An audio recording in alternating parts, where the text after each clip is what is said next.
21,731. 21,721. 731, sorry. And now, by the power vested in me, Paul Ajimai, as a constituency returning officer for Kumawu, I hereby declare you, Ernest, please come over. Ernest Yao Enim of the NPP as a parliamentary member of parliament elect for Kumawu constituency. Thank you, and the good Lord bless us all. I have promised the people of Kumawu that the contractor is going to be with us for the next 14 months. He is going to make sure that every road that is in the pipeline from Efijase all the way to Ranso is constructed. He is going to work on the Kumawu town roads, which includes Abotanso, Pepiase, and all the surrounding towns within Kumawu. So for us, we know we have said and we are going to deliver. This is not a lie. This is not to win the seat. This is something that the party was committed to doing and the government was committed to doing. We are going to continue to do more in the education sector. We are going to do more in agriculture. We are going to help with the unemployment situation we have in the constituency. There are several other things that we intend doing for our people, and I believe that the people of Kumawu are going to see progress, they are going to see development.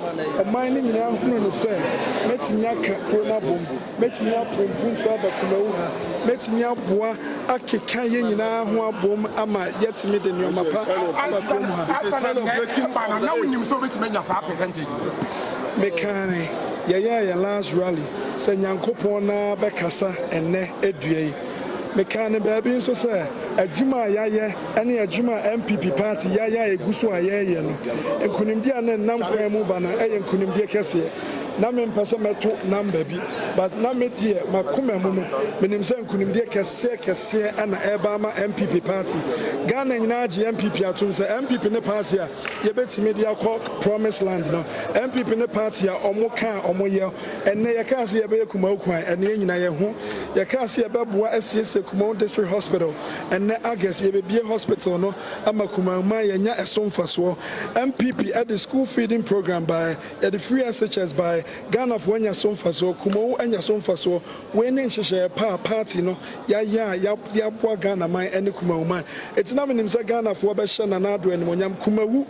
Yabesha Nanadu and Monyam, Yabesha His Excellency, the Vice President and Monyam, Yash MPP party and Monyam, Amananado MPP in say, and Yama Moya Kumauha, and Yama Yaya Ghana, Kumawu Mai, Yania so, Yaniaji, Saya just breaking the 8 na yakana, possible. Yabesa breaking 8 no account. Into 2024, it is where a total a year, just a statement that just the MPP we are ready to break the 8. How do you seek to break the 8? A very, very sad day for Kumawu politics and Ghana politics, because I'm thinking about the future for the youth, that to solve futures for 50 cities and the MPP party. Hello, Ernest. Yeah, I'm here. I'm just trying to be careful with my choice of words, because it's very pathetic. It's a very sad day, because people deliberately buying votes, buying people's future for 50 cities, for 20 cities. I'm very, very saddened in my heart. You have evidence of that vote buying? There's videos everywhere. I saw some with my own 2 eyes. There were places that I was actually just speaking to people that, you know what, this is pathetic. But that's... It doesn't speak well of politics. It doesn't speak well of us as Ghanaians to be doing things like that. That's an electoral offense. Why didn't you report it? We raised the alarm, and to be honest, that's why I'm saying that I'm very, very saddened. It's not to let me be very upfront. I see myself as a winner. I have won this election, not in any way, but I feel that I've set the purpose to push for this development that we need and then to stand up as a very strong competitor.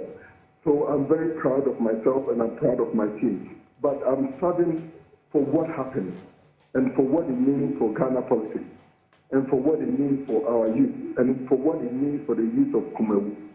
That's why I'm saddened. Because these things were done with so much impunity. There were places that I got to that you had people about 2 meters away, about 200 meters away from the venue where the elections were going on, and they were dishing out cash to people and threatening them that if you take the money, you have to go and vote for us, and all these things that they believe in.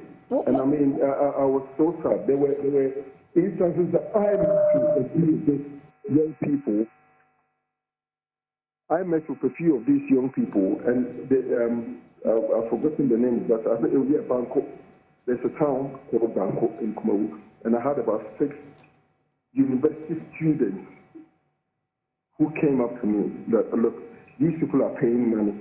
We want to vote for you. Can you give us, or can you match the money that they're paying? And I said, look, I can give you more than what they're paying you, but my conscience cannot allow me to do that. So what's your price? And this is the future that we're looking at. This is our future leaders who are willing to sell their future for 50 cities. So you said you raised alarm to who? And what was the response after raising that alarm? We raised alarm to I've forgotten the name, the electoral officers. And their excuse was, look, we've not seen it with our own eyes, and we don't have any proof of it, and they are not here. So some of them, I would even point them out to them, and they're like, well, they are not here. So obviously, technically, we can't see them. All right. We're them in the face, but technically, we can't see them because they are not here. What somebody is doing over there has got nothing to do with us here.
Well, you're welcome back. Thank you so much for staying on the AM show. It's now time for our postmortem on the Kumawu by-elections. If you're just joining us, let me say a good morning to you. And this is the AM show. I'm Bernice Abubedolansa. Dr. Sumaila Asa is my guest this morning. He's a development expert and a senior lecturer at the CK Tedham University of Technology and Applied Sciences. Thank you so much, Doc, for agreeing to do this with us this morning. So the day after the Kumawu by-elections, many said this was going to be one that will either be a showing of the people's support or otherwise for the governing party, and whether or not it could be a signal to what is likely to happen in the 2024 elections. There are those who say, yes, it could be. There are those who totally disagree. Earlier on the news review, I had Dr. Asasante, who said, well, the general election dynamics are very different from what we saw at the just ended by-elections. I don't know what you make of that, Doc. Is this either an endorsement or otherwise of the governing party, or it is just merely a party with a stronghold that is, just doing what everybody expects? Yeah, good morning and good morning to all the listeners. I think it's a dicey one. Beginning of the by-election process, some of us were also out that school of thought that this would have been an opportunity for the NDC to make a difference in the Ashanti region, particularly pertaining the issues that have been discussed by all and sundry, including the economy and all that. So we thought people would have probably reflected their thoughts on the election. Unfortunately, that has not been the case. It has retained the already structural political decision-making process in the Ashanti region. And definitely, Kumawu is one of the strongholds, and the outcome is not completely different from what happened in 2020. I was expecting that at least the NDC candidate will have probably pulled something to justify that at least there's something wrong in terms of the economy as everybody's talking about. But by and large, I think the outcomes are not surprising at all. The candidate himself is very strong in terms of his personality. His persona actually was also appealing to the people. There were issues of the other candidates, particularly the NDC candidates, in terms of the people's readiness for him. So I, to a point, think that maybe the NDC will look forward to looking for an alternative candidate rather than this one coming the 2024 election. Yes, on the background, it is very clear that he, as a person, has issues that the people have concerns with, and not necessarily the NDC party. But also, there are a number of things that as the NDC party needs to work around in terms of reorganization of the constituency executive and the leadership. I guess there are some committees that need to be addressed, and most of the executives brought those concerns. The relationship between some of the executives and even the candidates were issues that probably did not create a melting pot for unity and then working together collectively for the winning of the seat.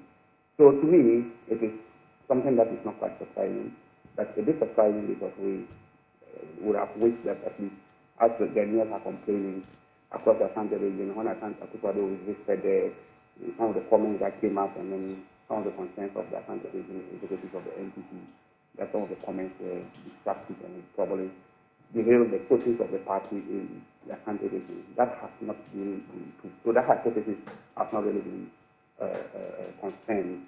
And if going forward this way, the NPP will be laughing. But the NPP should not take this as an opportunity to laugh, because the issue is more of the candidate who has a unique identity that is appealing. And that might be the same for all other constituencies in the region. And Doc, let's now zero in on some of the issues that came up during the election yesterday. There were allegations of vote buying, some gift sharing, and one would have expected that at least what was seen from the NDC's primaries with the invitation given to one of the aspirants who lost eventually by the Office of the Special Prosecutor for spraying money during the voting process to delegates would have been deterrent enough. It appears this is very entrenched in our culture of trying to appeal for votes. What is your impression of this attitude of people expecting that they should receive something from a candidate and candidates buying into that idea themselves? Yeah, it's something that I've said over and over in other sister radios and television stations. It's a culture that is very destructive to our democracy.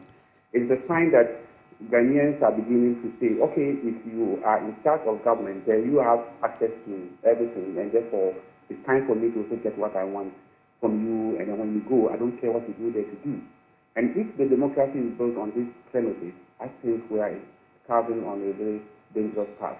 One, people will begin to even undermine the democracy, and that is very dangerous. And as many people have been saying, that Ghana democracy, yes, we have been successful over these 5 years, but we should also be very careful about the development, the current development, that may throw it away. And that is the third aspect that I am seeing.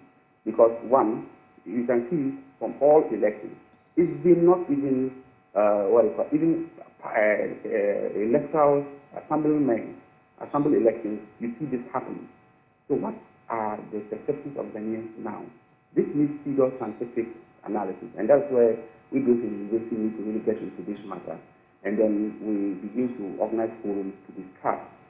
Specifically, we need to look at what is actually delving into the intricacies of Ghanaian culture, so that the concept of the state is beginning to be a challenge to us. The nation we're building is about how the citizens will uphold the values and principles of maintaining the democracy or the governance of a particular country that they belong to, or sovereignty that they belong to. Unfortunately, it's like, by and large, we are losing that. And it's reflecting in politics, it's reflecting our work ethic, it's reflecting in many things that we are constantly showing that we are not in love with the state called Ghana. If we are in love with the state called Ghana, the leadership of the state will be something so important to us that I will not allow somebody to come and pay me money to vote for him to go and represent me in parliament or to lead us in the management of the state. The question I always ask him, how do Ghanaians see Ghana? Do we see Ghana as our father? If your father is sick and somebody comes to tell you that, look, I will give you money to just kill him, so that you have enough money so that when he dies, you organize a big party for him, will you do that? But with many people in Ghana, if Ghana is the father, I think many Ghanaians are ready to do that. And that's what we are doing. We are ready to take money. Somebody comes with money from cocaine, money from, money from all the things that are inimical to the state called Ghana. And you take it and vote for that person. It's just like the analogy I'm making, that somebody comes to tell you, my father is sick, let me give you money so that you allow him to die, so that you organize a big funeral for him. And many Ghanaians in this analogy will confirm affinity to it. What is leading to the existence of this problem and our inability to deal with it? Because clearly, over the years, we have seen politicians promise, sometimes for as little as 10 cedis, and yesterday, those were some of the allegations, people give their thumbs to somebody to become a leader. And they realize that the kind of development they were expecting or what was promised is not delivered. But then again, in the next elections, gifts are thrown at people, projects are hurriedly, completed, or there appears to be some quick work being done just in the lead up to an election. And it appears that people easily forget. What is it that is making us not realize this great disservice we are doing to our nation? It's so disturbing that somebody deceives you today and tomorrow he comes back in the same deceit and then you accept. So that means that you are not being deceived, but you are aware and conscious of what you are doing. And that's what I'm saying. It's a structural deficiency. Doc, sorry, but is it what is it? Is it poverty? Is it just a cultural thing that suggests that once Doc is my person or my family man, I must give him my support by hook or crook, whether I like his ideas or not, whether I agree with his line of thinking or not? I must give him that support because he's either my relative or he comes from my family or he belongs to a party that I am a quote-unquote die-hard supporter of. What is it that is making us take the decisions we take, which are inimical to the country's development? So, my sister, what I'm saying is something that is cultural, it's anthropological. One, you know, we had nations before independence. Let's take Ashanti as a nation, or Dagon as a nation. Everybody who belongs to the Dagon state or the Ashanti state will not allow money to influence his decision of who becomes the Ashanti or the Ghana. I get it. So the nationhood building process was truncated immediately after independence. And I think that's what Nkrumah wanted to build the ideological institute. This was to make everybody, because Ghana was built from different nations. People who have very strong affiliations to, let's say, the Ashanti state, and then let's say the Dagon state, all were put together. So now it's a unified state called Ghana. But the people were not able to understand that this whole unified Ghana, we need to collapse our individual nations, that's Akan, Ashanti, and all that, to build one particular nation. So we needed a strong ideological transformation. And I think that's where we make it wrong, we had it wrong after Nkrumah was overthrown. But we have also kind of entrenched the ideals and then the philosophy that actually informed that kind of theism. One, we have rewarded political leadership.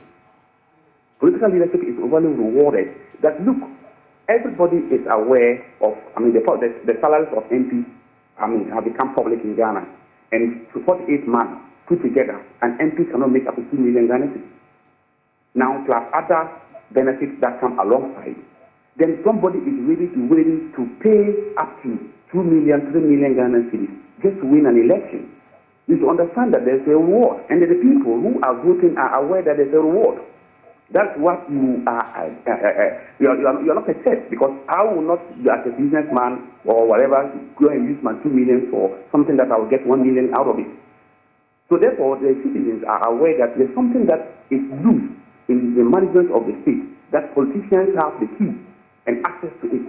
And it is reflective of their lifestyle, it is reflective of the investment, it is reflective of the risks that they portray. And therefore, if you come and it is like go and then have the access, so it's like election, it's like they're giving you the MP, minister, it's like they're giving you a free check to go and write how much you want on top. Therefore, the people naturally may think, okay, then let me also get my share out of it. So this is another school of thought that is influencing the monetization of the election.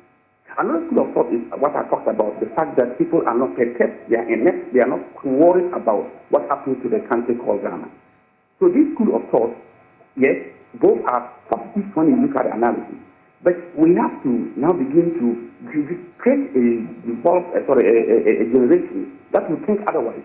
Otherwise, if we continue this way, it will get a point where people will even think that, why are we even still voting for people to go and manage the state and pay taxes and do other things? Then this issue of the destructive nature of our democracy, where we talk about schools and all those things, is going to happen. And it is not different from what happens in our neighboring countries. If you go to Burkina Faso, what led to Kampore out? Because it got to the point, it's like the people were so angry that after every election, they'll bring money, they'll vote, but you'll have to find him out, because the good, some of the discerning people realized that no, we can't continue this way, because the democracy was now based on money, and you bring money and all other factors to get the election vote for you. Therefore, let's sort it out. And we don't want to get this on level of unfortunate. We have been proud of ourselves. Anywhere you go in Africa, Ghana is really, we have been prided as being the beacon of democracy in Africa now. And why would we want to go this way? I think we need to appeal to the conscience of Ghanaians and young people that we have a nation to protect. Let's maintain that integrity that we have. How much will changes the situation do for you? That is in current terms, not up to those who drink beer, not up to 5 bottles of beer. And 5 bottles of beer will allow you to change your conscience that you vote for somebody you know very well cannot relieve you. So that's no worry. And we need to really get it forward. And I think this is the time that we, the thinkers, when I say the thinkers, in every state, why do you build higher education? So we, the universities, are what we call the thinkers of the nation. So please, we need to get together as academicians, and then we begin to get conferences that we can discuss these things. and see why are these things becoming endemic, and at least we, the media, to join us so that we can get a solution to this. Otherwise, I'm afraid of a democratic government. Right. Let me now welcome Dr. Kwesi Amakye-Boateng. He's a senior lecturer in KNUST, and he's also joined to share his thoughts. Doc, I appreciate your time here this morning, and we have been looking at the Kumawu by-election. I'd like for you to focus a bit on the voter turnout for me. Yesterday, when I hosted my colleagues Joseph Akable and Kofi Ejay, the trend over the time has been that when it comes to by-elections, the voter turnout is not too good. Yesterday, we recorded just a little above 60% of voter turnout. There were people we spoke to on the ground who said, oh, they were not too keen on this. Even in the general elections, we find that sometimes people go to vote for a presidential candidate and they do not cast their ballot for a parliamentary candidate. Is it safe to suggest then that we appear to take the presidential position more seriously than the parliamentary position? And what are the cons of that? What is the disadvantage of that, seeing the kind of system that we run and obviously with the parliamentary structure that we have now? What are the disadvantages of people appearing to have more attention towards who a president is than who their representative in parliament is?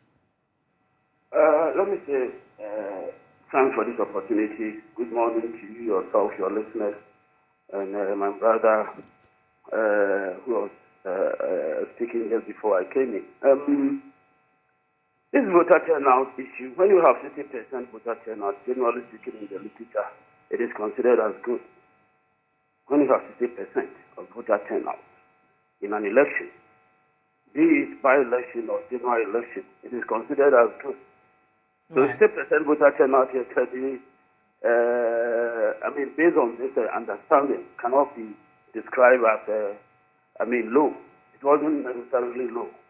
What is happening is that our democracy is such that the participants are very active.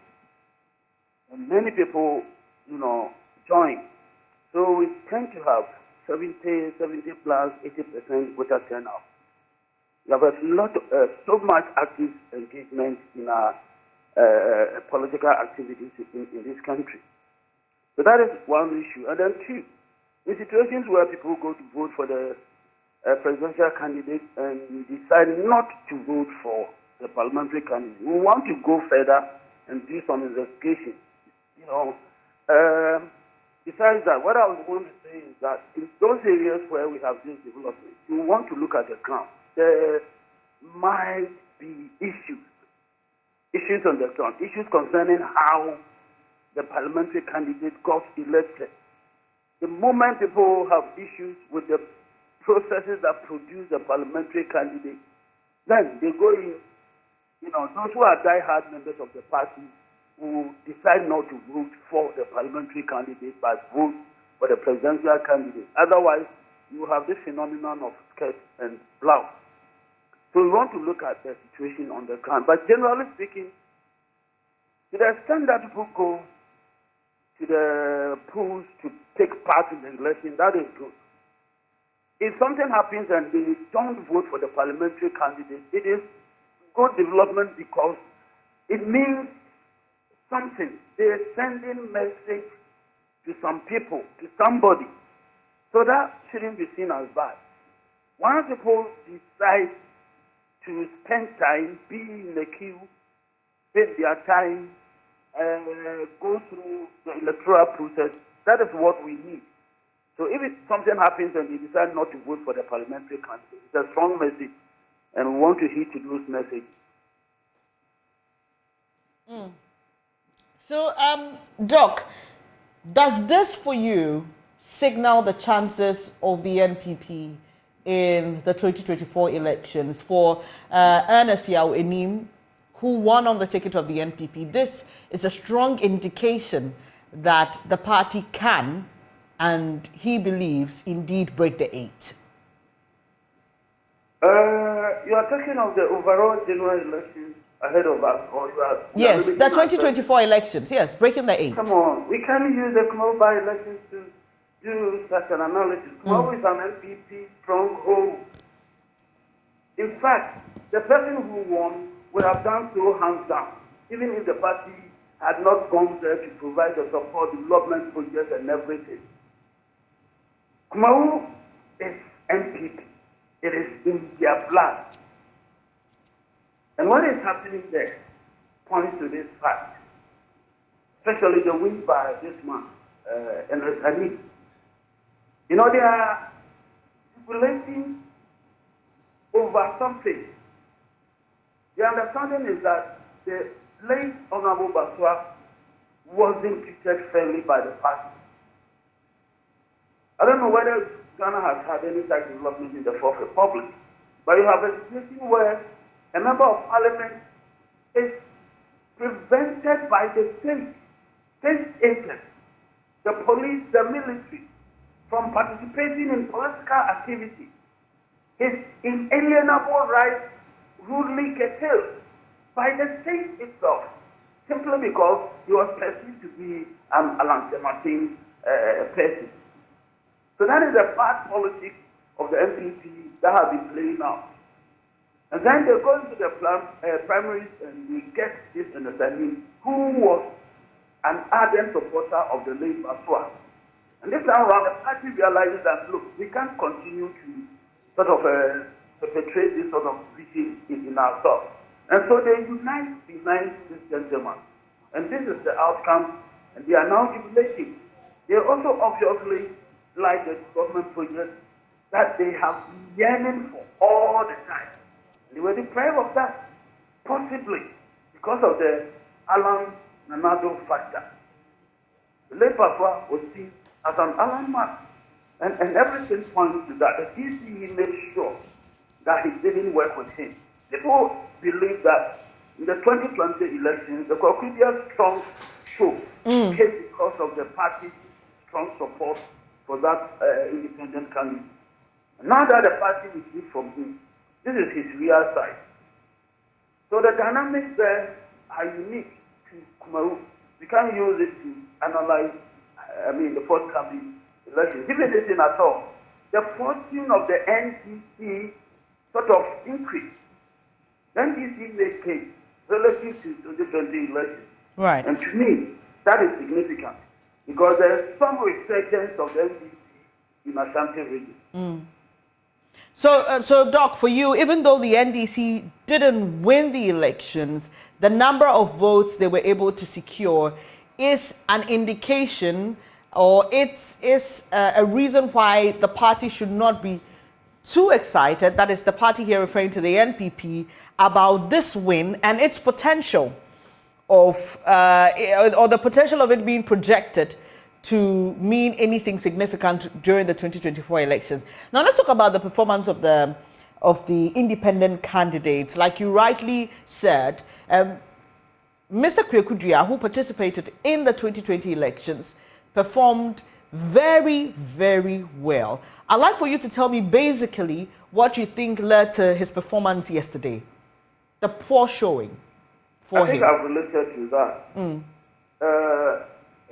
It was due to a major division in the party in the 2020 during the time of the election, and now the demands of Baswa, and then somehow the party uniting around the candidates that came up. Information that got to me, and I did talk to people who come from the area, indicate that the family of the late Honorable Baswa wasn't going to welcome the NPP in the region. And I think I did hear something explicit, don't come here, sort of ban for the regional chairman, the DC and the people.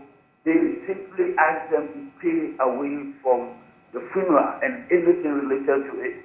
And I heard that the party had to ask Honorable Alan Chematin, who is a darling of the area, to go and try to patch up things so that the party could come there and support the activities there, and that was done. And so the party sort of resolved any sort of issues that were there, and the Kwakwabia man should have strategically gone ahead with it and withdrew from the election. So he played a bad game and has lost. So definitely he was going to, perform abysmally the way it has happened. In fact, this is an end for two. Some of us talked about this long before the election took place. And so if I get you clearly, Doc, this has more to do with the personality of Philip Baswa, the late, and Mr. Enesiao Enim. So Enesiao Enim is a preferred candidate for people who support the NPP, and that is why they almost, got the overwhelming support that he got. That is it. That is it. And then how does this affect Kumawu's NPP politics? Mm. Yes. Let me come to you, Dr. Sumaila Asa, and wrap up with you. Then I will continue the conversation with Dr. Kwesi Amache Boateng. We've had reason to talk about the voter character, voter behavior, what influences people's decision on who to vote for, and whether it is issue-based or otherwise. Now, as we've seen with this particular election, it appears that once it is your stronghold, you are likely going to win. I want to find out from you what you think we can do to fast-track the process of encouraging a better form of democracy, where people begin to consider issues, consider policies, consider plans, and vote based on issues rather than mere affiliation or sympathy. Hello, Dr. Sumaila. Do I have Dr. Sumaila Asa on? Well, too bad I lost him. So let me throw that question to you, Dr. Kwesi Amache Boateng. How do we fast-track the process of having a more issue-based voter character than just mere sympathy or affiliation voting?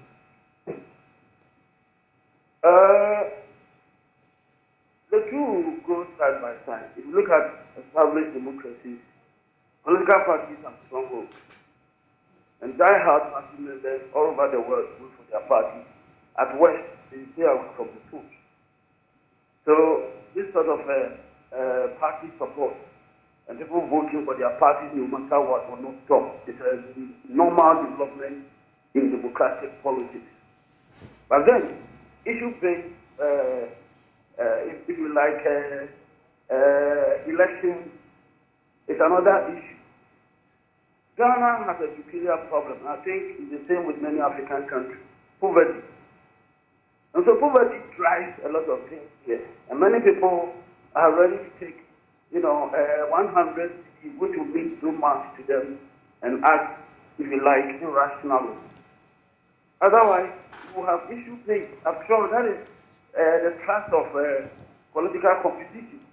You've got to find a way to market yourself. Nobody turns out to suggest to anybody that he's going to be able to give them so much money. So ordinarily, the issue-based thing is what should be happening. That is the normal thing. The way things are now is an aberration. So with time, if we manage to, work on the economy such that, many people, not everybody, it doesn't happen anywhere.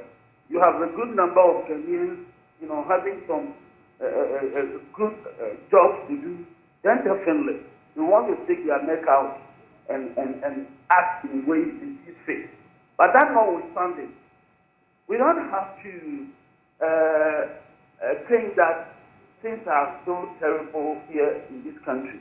The mere fact that we have gone through 3 political turnovers, the year 2000, 2008, 2016, when parties in government lost and had to hand over to other parties, is an indication that you have a measure of issue-based politics going on even at this time that our economic challenges make many people act, like I said earlier on, for lack of a better expression, act irrationally.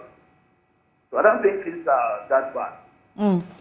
Right, Dr. Sumaila Asa is back on. Doc, in wrapping up with you, is education, or does education have anything to do with solving the problem of voter decision and what influences it? And I had posed that question earlier, but I had lost you, where I was asking what we can do to fast track the development of our democracy, moving it to more issue-based, issue-centered than just people voting because they like you or because they are your relative or because this is how we have voted over the years or this is what this community is known for. We are a certain tribe and or a certain ethnic group and we vote for a certain party. How do we fast-track our democracy to that point? Of education, and I think that's where we need to, hammer more on. Yes, there's this World Bank report about education in Ghana, and it's quite damning. I guess maybe you might be discussing it in any time soon. That people are getting literate, we are getting high level of literacy, but education is low. Yes, in the area of, say, democracy, how are Ghanaians educated about democracy? It's very low. Democracy is a process of electing a leader who will represent you and manage the state. So the concept of understanding what is Ghana, the state, the nation Ghana, is not in, let's say, the understanding of many Ghanaians, especially those who decide on the elections. So at the end of the day, the person doesn't even understand what we mean by Ghana. We are talking about Ghana becoming the admirable economy in Africa. Ghana becoming a country that can manage its natural resources very well. These are some of the ideals that we are aspiring as Ghanaians to be. But how are the Ghanaians represented in this thinking? It is education. Now, if you understand that Ghana has an agenda as a citizen or as a Ghanaian, you have an agenda, Ghana has an agenda of guiding its natural resources very well, to the point that in the next 50, 100 years, Ghana becomes the leading, producer of, say, oil in Ghana or gold in the world. Then if the individual Ghanaian understands it, then somebody comes with money from Galamsey, that person will not vote for that person because the person understands that, look, your destruction of the environment will not lead us to the agenda of leading the world in gold production. Therefore, you bring your money, but nobody will even vote for you. And you yourself will even understand that the person that you are appealing to vote for you doesn't like what you are doing to bring the money. But what is the understanding of the Ghanaian voter when it comes to issues like this? Even the economy. Somebody, how many of Ghanaians understand even the principles of even economic management? We are talking of GDP, people are just talking of numbers. So the political party will come and say, our time GDP was this, and another, and then people have not even taken the time to understand the meaning of aggregate demand. So that they will appreciate when one person says that I'm bringing your GDP to this level, what is the implication of it? When one person says that I'm getting your GDP depreciated at this level, what is the meaning of it? What does that imply for me and my generations, my future generations to come?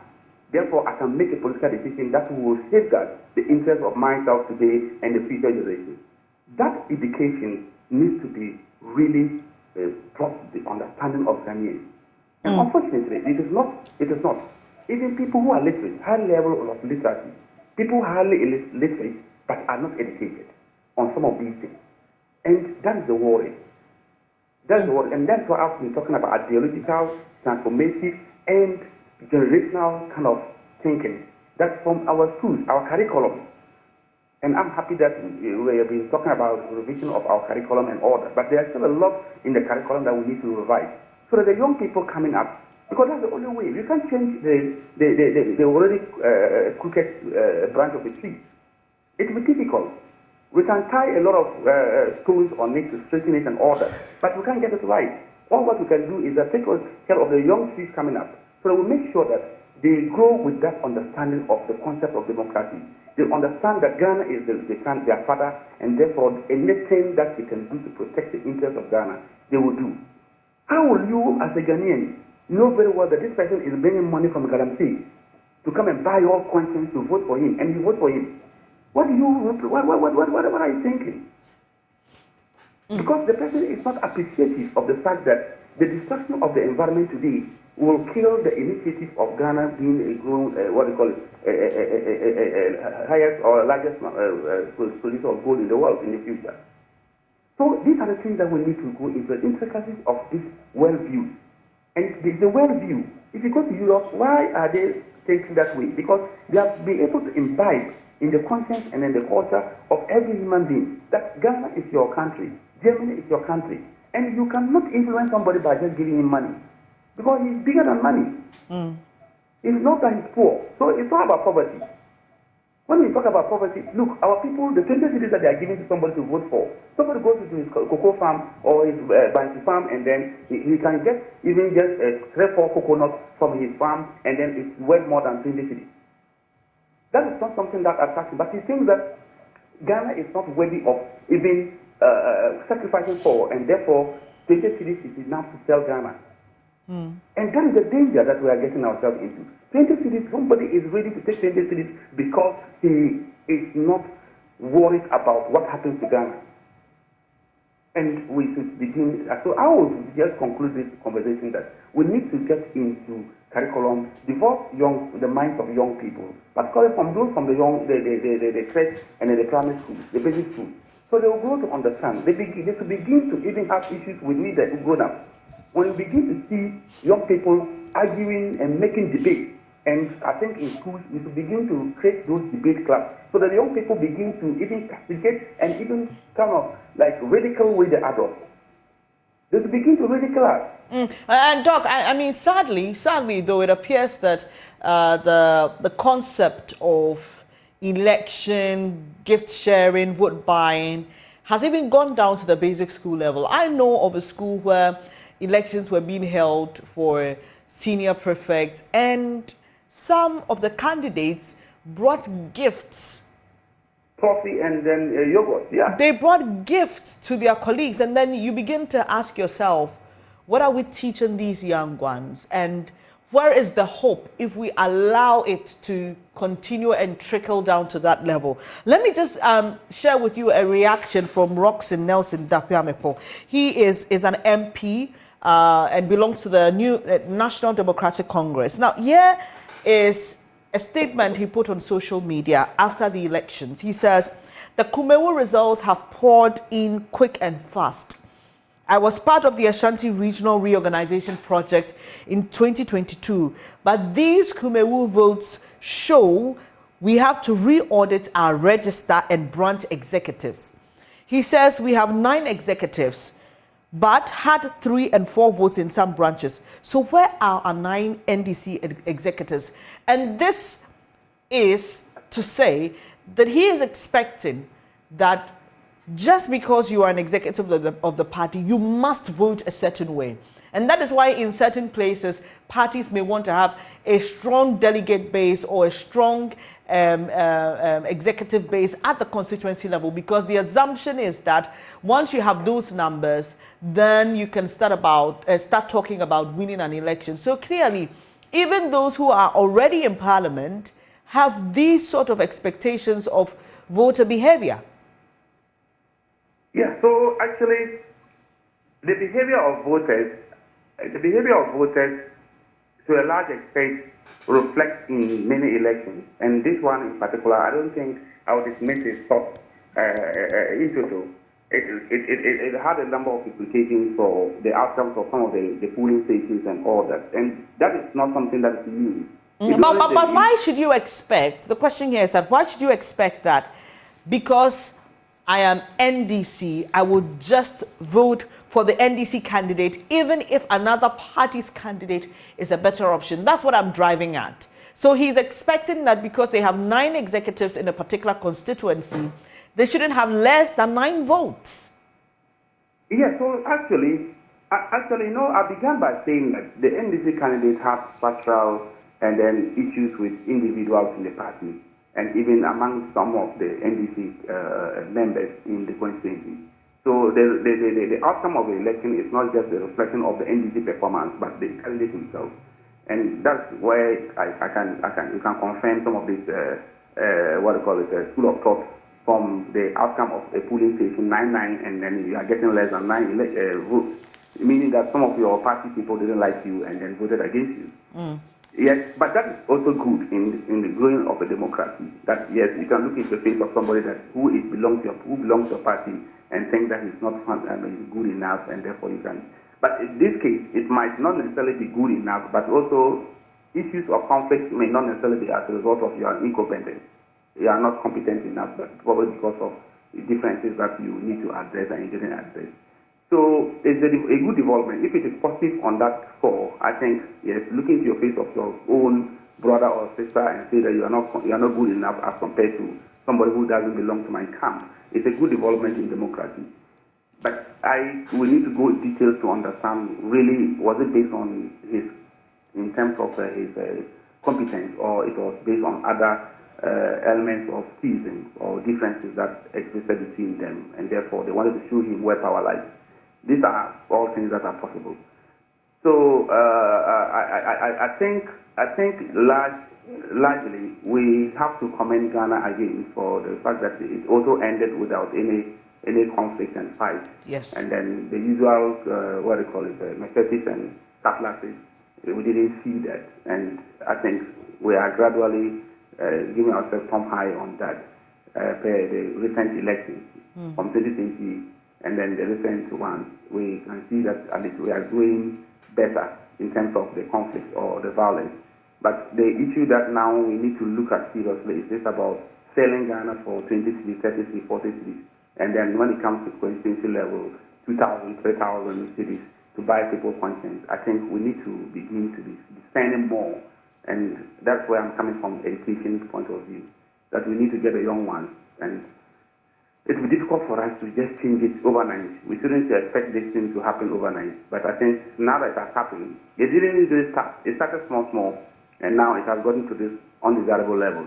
We need to also take a gradual approach to get it back to where we want it to be. I appreciate your time here this morning. Dr. Sumaila Asais, development expert and senior lecturer, CK Tedham University. Let me come to you, Doc. You want to take a bite at the comment of Roxanne Dafia-Mekpo, do you? Hello, Dr. Amachi. Hello, Doc. Do I still have Dr. Amachi Boateng on? Can you hear me? Yes, I can, Doc, yes. I was asking if you wanted to take a bite at the expectations of MP Roxanne Dafia-Mekpo, where he suggests that they have a certain number of executives in a certain constituency and didn't record as many votes in that constituency. That expectation, is it a realistic one? Should it be that because you have executives of this number, they must vote for your candidate, whether he is the best option or not? You know, Bennett, I'm surprised that you asked this question. Why, Doc? You know, individuals come together to form organizations. They own the organization. Executives provide the fee for the organization. You talk about traditional actions and inactions. You're talking of the actions and inactions of these individuals. So how can you expect the owners of the organization, the executive, not to act in line with the organizational desires and dictates to achieve their own objectives? That is absurd. So, but you see, Doc, sorry to interject. Yes, I understand you. And if it were a corporate organization, that will be 100% interpretation or understanding to the situation. This is a member of parliament, somebody who's going to represent people, somebody who has an agenda, has sold a certain vision. And I'm asking, yes, realistically, you would expect that once you're a member of the party, you will vote for the party's candidate. But I'm asking, in the sense of having rational voters, if the people believe that another person is a better candidate, should they just throw their weight behind somebody because he is a member of their party? You see, this idea of rational voters is also a problematic concept that we are using here. Because which rationality are we looking at? You know, these executives definitely took part in the selection of their own candidates. And so, to the best of my understanding, their own best judgment is the person they have presented. Right. Do you expect them going forward to turn around? In a way, are they interested in sustaining their own party and preparing the party to come into government from time to come? So you have to put all these things together and then come to understanding that Honorable Roxy is justified in making the case that he's making. I appreciate your time this morning, Dr. Kwesi Amache-Boateng, the Senior Lecturer, Department of History and Political Studies at the Kwame Nkrumah University of Science and Technology. Well, let's now get a reaction from the NDC's Deputy General Secretary, Mustafa Bande. I spoke to you yesterday, just when the elections had started. The results are out. Your candidate performed better than he did in the last election, 3,000. But the party still has concerns about some issues within the constituency. I would like to take your quick reaction to the Kumawu by-elections and other matters you would like to talk about. Thank you very much. I think basically and most importantly, the by-election was supposed to be an exercise of politics.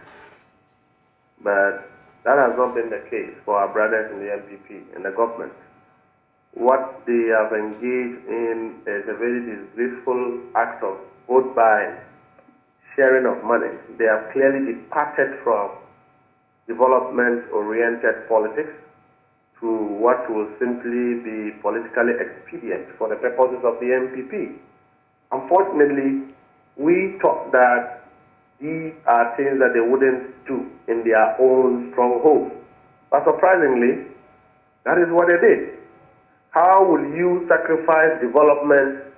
In effect, you sacrifice poverty alleviation interventions to, as it were, put 100 cities, 50 cities in the pockets of people who would say that would not be able to decipher between the games in order to get votes.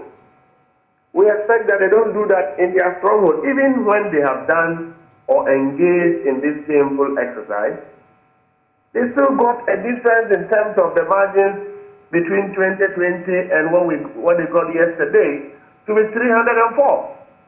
Whereas we went there telling the people that we've given you water projects, we've given you hospitals, we've given you roads, we've given you electricity, vote for us, and they gave us a difference of about 1,500.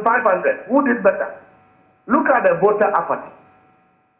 Even upon sharing all of these monies and engaging in what we call unethical political practices, they still made only 304 difference.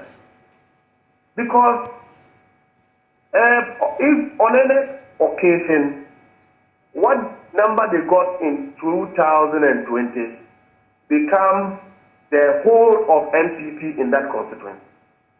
And we got 2,000 and something, which becomes our whole. So an increase between the two is what a reflection of the election is. If a government can go and engage in distribution of money, no campaign message, no development, relocation of government machinery into one constituency, only to get 304 vote difference, and an opposition party that is not having a stronghold over there, we're getting an appreciation of over 47% of our previous votes who have actually won the election. Look at the level of apathy against them, over 50%. Other school of thought will say that issues of by-election always comes with apathy. This is different. We are dealing with an exclusive situation where the Kumawu by-election is a stronghold of the NPP. 2, they are in government. 3, that is where they get a chunk of their votes from. Predominantly a traditional NPP zone. How can you come out of an election with this shame and disgrace, but yet expect that we should hail you. We also believe that the NPP and Nanado-led government have no agenda to develop their strongholds, and that if this is the exercise they are going to engage in, then what Nanado is seeking to do is to invest where we have gotten to in terms of our political democratic growth as a country. And that we believe that is condemnable, it is unacceptable. Generally, we also believe that the election has been violence-free, incident-free election. This also is a reflection of the peaceful nature of our internal reorganization. We just had a very hectic National Congress to elect our flag bearer and our members of parliament combined. First in history. And we didn't have any incidents of violence. So clearly they are learning from us. We encourage them to continue to learn more reforms as far as political growth is concerned. Right, Mr. Bande. I believe if we go on this tangent, will come a day where the NDC and the NPP will not require a police officer to even vote, as it was said by the IGP himself. And I think the police should be commended for their professionalism as far as this by-election is concerned. Right. So just on the numbers Mr. Bande was referring to in terms of how many votes the NPP added in reference to the 2020 elections. In 2020, that was then MP Philip Baswa. He had 14,960 votes. The MPP's NSC Awenim in yesterday's election had 15,264 votes. In 2020, the NDC's Bernard Opoku-Mafo had 2,439, and yesterday the NDC's Kwesi Amankwa had 3,723. And if you do the mathematics, you would get the tangent Mr. Mustafa Bandi is on. And I must also say that on the issue of vote buying, we have heard from the communications officer of the party, Richard Ahiagba. He has denied the allegations. Our men on the ground also spoke to some people who claimed that they had received some money from the governing party ahead of the elections. Exactly. And so that's just by way of information, and also to tell you what the other side has been saying in response to the allegations Mr. Mustafa Bande just made. So, Mr. Bande, so what's next for your party? There's another by-elections in the offing. Even though you didn't win this one, technically, you think it's still a win for you. But looking forward to Asin North, your party has said that you would support Mr. Jachikwesin if he would want to contest again to become MP again. But tell us basically what your preparations are towards that. Okay, so before then, Richard Ahiagba, my brother, have never denied that they've been engaged in vote buying. In other sister stations, what he's saying is that these are modern methods that the NPP is seeking to adopt going forward in their elections. And well, so, Mr. Bande, I'm not privy to what you're saying. We had him. Yes, Mr. Bande, please let me just come in. We had him yesterday, just after we spoke to you, and those were and that was the response he gave to my colleague Ohiming Teria on the ground. Very well. But So I'm holding evidence, including audio, of people who have carried money in their car and planning how to share the money. I have audio. We're having videos of how those monies were shared. And so we are not exaggerating, we are speaking to evidence, and you've just confirmed that your good work also reveals people speaking to having received this money. Do you think it's ethical? Do you think it is good for our democracy? People have alleged, Mr. Bande, going into central regions, we will go as the party leadership have decided with Mr. Kwesi. We are looking forward for a date to be set. We are not worried, we are not perturbed. Except to say that we will prevent the issue of vote buying in central region. That we will do. With all the might that we have, we will prevent issue of vote buying. It will not repeat itself again, because the law allows us to prevent crimes when we experience them or when we come in contact with them. Right. And so if they intend to share money in Central Region, they should revise their taxes because we will not allow it to take place.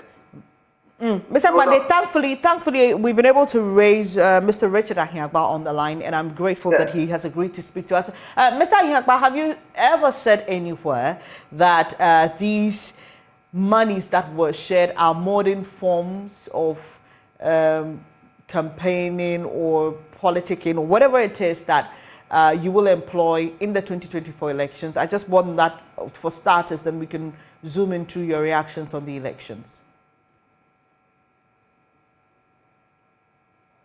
Mr. Ahiagba? Oh, well, too bad. Hello, Mr. Ahiagba?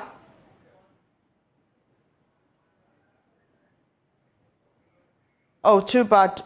We lost him. But I still have Mr. Mustafa Pande. And Mr. Pande, so you were talking about what your party will do in the by-elections in Asin North, preventing what you say is a vote-buying attempt by the NPP. And beyond that, though, what can you tell us about preparations in terms of whether the party or whether Mr. Jachikwesin is going to stand for re-election or not? Are you able to confirm to us? Hello, Mr. Pande? Can you hear me? Yes, I can. I can confirm to you by the letter we put out last week that nothing has changed. We will go with Mr. Kwesin as the parliamentary candidate of the election.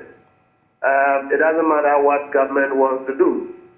We are prepared for the by-election, except to say that we were taken by surprise when government was engaged in this needless, shameful vote-buying exercise. We will do everything possible to prevent a repetition of same in Central Region, including ensuring that we take videos, we'll go with cameras, we'll take videos of this, and we'll have such people arrested. And so we are going to engage the IGP that vote buying has become a critical crime as far as the election is concerned. Mr. Mustafa, can you just hold on for me? I've been able to get Mr. Ahiagba back on the line. Mr. Ahiagba, I was just asking you if you had said anywhere that the issues of sharing of money and gifts are modern techniques that are being used by your party to convince the voter to vote for you? Well, thank you very much. Good morning to your viewers or listeners. The NDC is majoring in the post-election accusations anytime they lose an election in this country. And they come up with all these wild allegations of one thing or the other has happened, that's why they lost. But they've never been able to look themselves in the face and say, because we failed to plan, we failed to strategize, we lost the election. You show up in Kumawu 3 days after to the election, and then what your claim is that somebody was buying votes, and the person you are alleging is bought votes has been in the constituency for a month, organizing and canvassing for votes. Completely unacceptable situation. And I think that it's shameful that we continue to give airspace to these rather wild allegations. We were in Kumawu. I've been in Kumawu for 3 weeks. For 3 weeks. Our national organizer, our general secretary, our chairman was out of the country immediately. He came, he relocated, and was in the constituency till we had elections. We canvassed for a vote. This was our stronghold. We needn't spend that much energy, but we did so as part of a strategy going forward that we are going to be intentional about every campaign and prosecute it as though it's the last one we are going to engage in. That is the evidence you saw yesterday. A very impressive turnout and a massive victory to confirm and validate the kind of work that we put in. So, just like in the 2020 election, the NDC lost. They made up all sorts of reasons why they have won the elections and went to the Supreme Court, lost the Supreme Court case, but then went ahead to mischaracterize, and abuse the Supreme Court judges, saying that they have become a conduit for the New Patriotic Party. Fourthly, they knew all of this. They knew that they lost the election. But God is good. They themselves had to confess to it. The General Secretary of their party, now chairman, in his private conversation, confirmed that yes, they knew they lost the election. They didn't have any evidence to prove that they won the election. So it is characteristic of the NDC. Mr. Ayagba, let me come in at this point. You spoke earlier saying that even though Kumawu is your stronghold, you didn't want to take things for granted. And so that is why you went as early as a month to start preparation. Because the question then was, what were you, quote unquote, scared of to go that early if that was your constituency? But doesn't it concern you, though, that when you look at the figures, compare 2020, the election figures, to what we were able to poll yesterday, your candidate, NSDAO Enim, managed to add 304 votes. But the NDCs got 1,284. So for the NDC, even though this is a loss technically, it is a strong indication that there is something going right for them compared to you. Doesn't it concern you when you compare 2020 figures to yesterday's figures? Okay, so first of all, apples and oranges, you don't compare them. First of all, for your question, you're not comparing by-election to a general election. You don't do that. And two, there is no such thing as NDC added 1,000, NDC added 300 and something.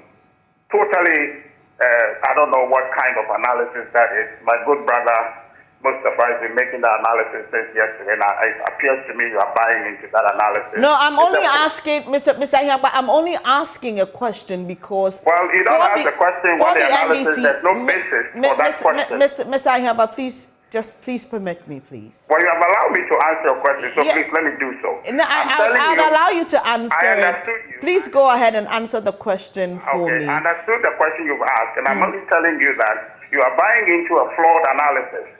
You don't compare apple and orange. Ms. Ayagba, I am only throwing what the NDC is saying back at you and getting and eliciting a response. That's basically what I'm doing. No problem. I'm not buying into anybody's analysis here. I'm asking you a question. I agree. Please allow me to answer your question. Please answer the question. I agree what you have said, and I'm saying that you are asking me because you think it's the right analysis. I'm saying it's not. You can't think for me, Mr. Ayagba. I'm asking you because that is what the NDC is saying, and I'm saying, what is your response to that? You didn't ask it as if you're asking what the NDC said. You're asking as if you are asking me. That's why I'm saying so. I made reference to what Mr. Bande said.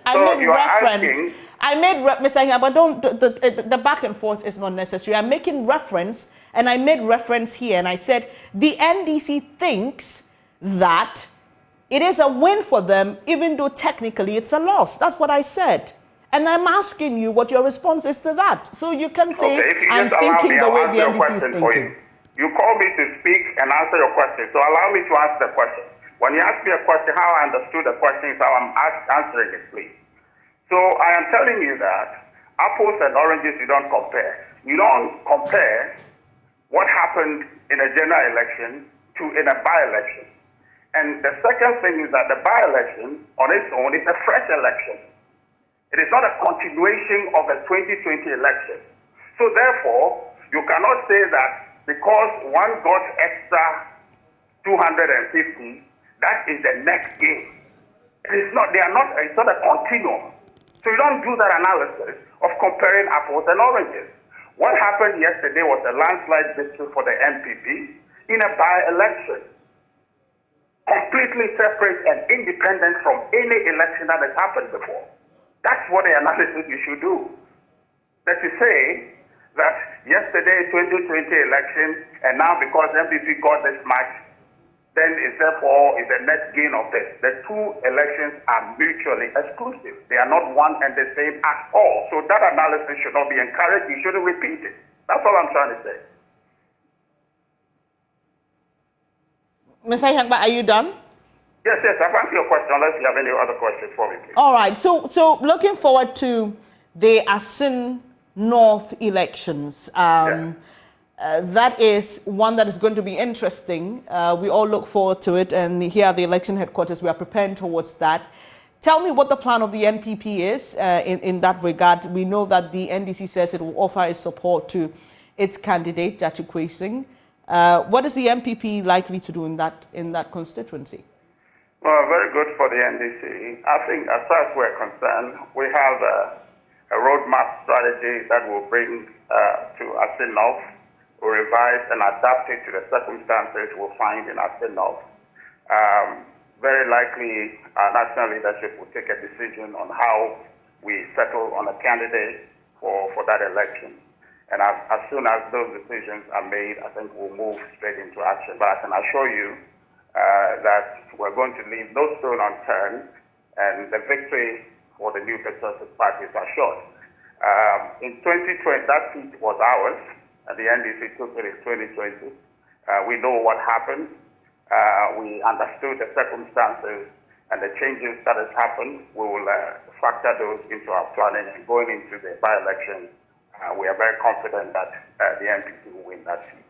And you asked a question earlier, and I think you're not the only person who's been asked severally. I just want to reiterate that, the answer to that, to say that our approach to the Kumawu by-election is an orientation going forward, that as far as the New Patriotic Party is concerned, consistent with our desire to win in 2024, we have an approach to election that takes every election seriously and at a certain level of commitment and drive.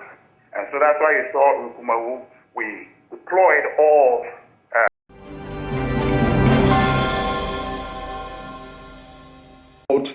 natives of the community or the electors who had registered to vote in their communities but live outside the communities with transportation. Okay. So when these people came to cast their ballot, these same people who arranged and supported them with transportation arrangements decided to also pay for their transportation. That is the response I got from residents whose houses were very close to the voting center at Ananenya. It is the only place that issue of vote buying, the alleged issue of vote buying came up. The NDC as representative stood on their ground when I spoke to the former DC for Achumang Wabieja in the person of Nana Asaribediako. He told me it is true that the issue is very rife in that particular voting center. But I found out from the electoral officers who also told me they haven't seen anything of that sort.